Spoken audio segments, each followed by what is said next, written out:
Salut mes artistes, aujourd'hui je reviens dans un nouveau tuto, donc je vais vous montrer comment dessiner un œil en 5 minutes. Donc tout d'abord on commence par le croquis, donc là on va dessiner un ovale assez aplati, sans oublier la petite partie intérieure de l'œil qui sert à contenir les larmes. Et ensuite on va dessiner un arc de cercle au-dessus pour représenter la paupière mobile et le sourcil. Une fois cela fait, on vient dessiner l'iris, la pupille et un rectangle qui représente l'effet de la lumière qui se reflète dans l'œil. Et ce qui est important à savoir ici, c'est que l'iris sera toujours recouvert par la partie supérieure de la paupière, c'est-à-dire qu'il ne sera jamais entouré que du blanc de vos yeux, à part si vous faites un regard étonné. Ensuite, on va venir tout simplement repasser un petit peu les contours, donc en appuyant un peu plus pour foncer et affiner le trait, donc les détails, etc.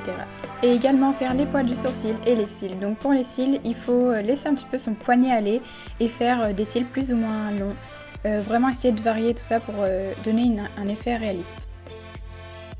Maintenant, on vient faire des petits traits très hétérogènes comme vous pouvez le voir sur l'image.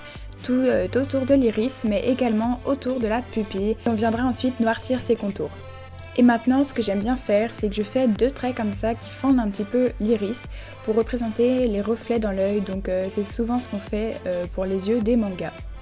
Maintenant ce qu'on va venir faire c'est tout simplement repasser en noir, donc j'utilise un stylo Pinyin qui est super bien et la mine est de taille 0,2 mm. On vient donc repasser tout ça en ajoutant plus de précision et de détails. J'effectue comme un dégradé en partant de la base du cil jusqu'à l'extérieur pour donner une impression de réalisme, comme si l'œil était maquillé. Je viens ensuite dessiner les poils du sourcil et noircir les contours de l'œil, puis enfin gommer les traits que j'avais fait ultérieurement. Maintenant, une de mes étapes favorites, les ombrages. Donc je reprends mes crayons à papier et je viens premièrement remplir le sourcil comme si on le maquillait. N'hésitez pas ici à reproduire d'autres poils plus ou moins foncés pour vraiment renforcer cet effet de sourcil qui est fourni. Je viens ensuite colorier l'intérieur de l'œil et foncer encore une fois les contours.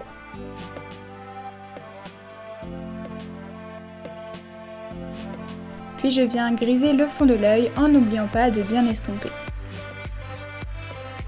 Je vais maintenant noircir tout le contour de l'œil. Je fais un dégradé en partant de la paupière mobile jusqu'au sourcil.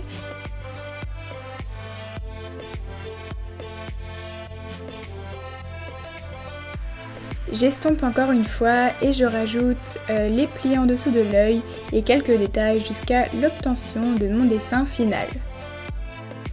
Et voilà pour ce tuto, j'espère qu'il vous aura été utile et n'hésitez pas à me poser vos questions en commentaire ou si vous avez des recommandations d'autres tutos, je me ferai un plaisir de vous les filmer. En tout cas, continuez à dessiner et je suis sûre que vous allez progresser et faire des yeux magnifiques. Donc voilà, je vous fais de gros bisous et je vous retrouve pour le prochain tuto. Bye!